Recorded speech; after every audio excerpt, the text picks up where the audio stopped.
متحدہ عرب امارات چاہتا ہے کہ روس کے یوکرین پر حملے سے جو بحران پیدا ہوا ہے اس کا حل ڈپلومیٹک طریقے سے نکالا جانا چاہیے۔ بعض تبصرہ نگاروں کا ماننا ہے کہ امارات نے اقوام متحدہ کی سلامتی کونسل میں یوکرین کے خلاف روس کے فوجی حملوں پر قرارداد مذمت کے خلاف ووٹنگ کر کے اپنے دیرینہ حلیف یا الائی امریکہ کے ساتھ اچھا نہیں کیا۔ اسی موضوع پر بات ہوگی۔ آج جمعہ کا دن اور مارچ کی 4 تاریخ ہے۔ عرب دیش کے سننے والوں کو فیض الحق کا سلام۔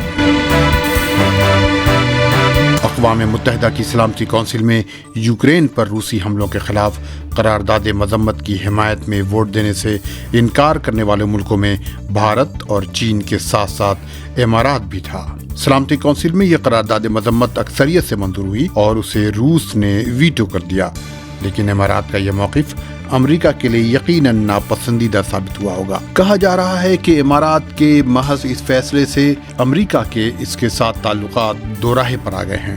اب امارات اور امریکہ تعلقات کیا رخ اختیار کریں گے، اس بارے میں بے یقینی کے حالات پیدا ہو سکتے ہیں۔ امارات سلامتی کونسل کا غیر مستقل یا نان پرماننٹ رکن ہے۔ روس کے خلاف قرارداد مذمت پر ووٹنگ سے انکار کرتے ہوئے اقوام متحدہ میں امارات کی پرماننٹ ریپریزنٹیٹیو لانا نصیبہ نے کہا تھا کہ اس معاملے کو بین الاقوامی قوانین اور ڈائیلاگ سے متعلق اقوام متحدہ کے چارٹر کی روشنی میں حل کیا جانا چاہیے۔ انہوں نے یوکرین میں قیام امن اور حملوں کو روکنے پر زور دیا۔ لانا نصیبہ نے یہ بھی کہا تھا کہ اس مسئلے کے حل کے لیے ڈپلومیٹک چینل کھلے رکھنے چاہیے۔ بین الاقوامی صحافیوں، تجزیہ نگاروں اور انٹرنیشنل میڈیا نے امارات کے موقف پر اپنے رد عمل کا اظہار کیا ہے۔ اسکائی نیوز کے نامہ نگار مارک اسٹون نے ٹویٹ کیا کہ امارات کا ووٹنگ میں حصہ نہیں لینے کا فیصلہ نہایت اہم ہے، اس سے امریکہ امارات تعلقات کشیدہ ہوں گے۔ امریکی تبصرہ نگار سیٹ ابرامسن نے ٹویٹ کیا کہ امارات کا ووٹنگ نہیں کرنا اس بات کی یاد دہانی کراتا ہے کہ امارات نے ولادیمیر پوتن کے پسندیدہ کینڈیڈیٹ ڈونلڈ ٹرمپ کی مدد کے لیے امریکہ کے 2016 کے انتخابات میں دخل اندازی کی تھی۔ امارات نے یہ کام رشین ڈائریکٹ انویسٹمنٹ فنڈ کے ساتھ پارٹنرشپ کے اعلان کے فوراً بعد کیا تھا۔ انہوں نے کہا کہ the Emirati princes are in bed with Putin and they can't be seen as allies۔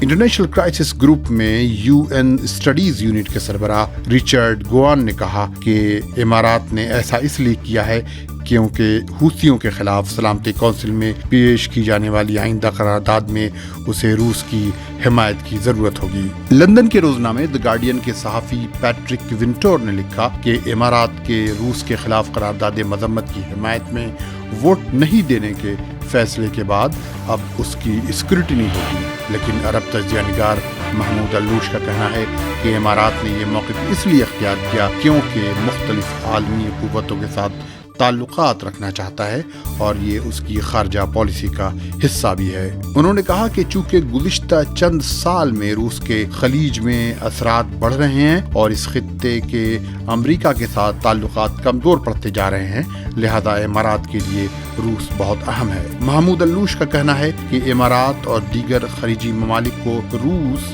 Ukraine کے مابین تنازع سے دور رہنا چاہیے تاکہ روس اور امریکہ کے مابین اپنے تعلقات میں یہ خلیجی ممالک توازن قائم رکھ سکیں۔ امارات دفاع اور سیکورٹی کے معاملات میں مختلف ملکوں کے ساتھ اپنے تعلقات کو ڈائیورسیفائی کر رہا ہے۔ گزشتہ سال جب چین نے امارات میں بیس بنانے کی کوشش کی تھی تو امریکہ نے امارات کو اس کی اجازت دینے سے روک دیا تھا۔ یہ بھی کہا تھا کہ اگر چین امارات میں بیس بناتا ہے تو یہ امریکہ کے ساتھ اس کے تعلقات کے لیے ٹھیک نہیں۔ اس کے بعد امریکہ نے حوثیوں کا مقابلہ کرنے کے لیے امارات کو مدد دینے کا اعلان کیا تھا اور اسے جدید ترین جنگی طیارے اور گائیڈڈ میزائل دیے تھے۔ ابوظہبی میں 8 فروری کو امریکی سینٹرل کمانڈ کے سربراہ فرینک میکنزی نے اعلان کیا تھا کہ امریکہ نے امارات کو جدید ترین راڈار بھی دیے ہیں۔ اگر آپ نے اب تک یہ چینل سبسکرائب نہیں کیا ہے تو اسے فوراً سبسکرائب کر لیں، ساتھ ہی بیل آئیکن پر بھی کلک کر دیں۔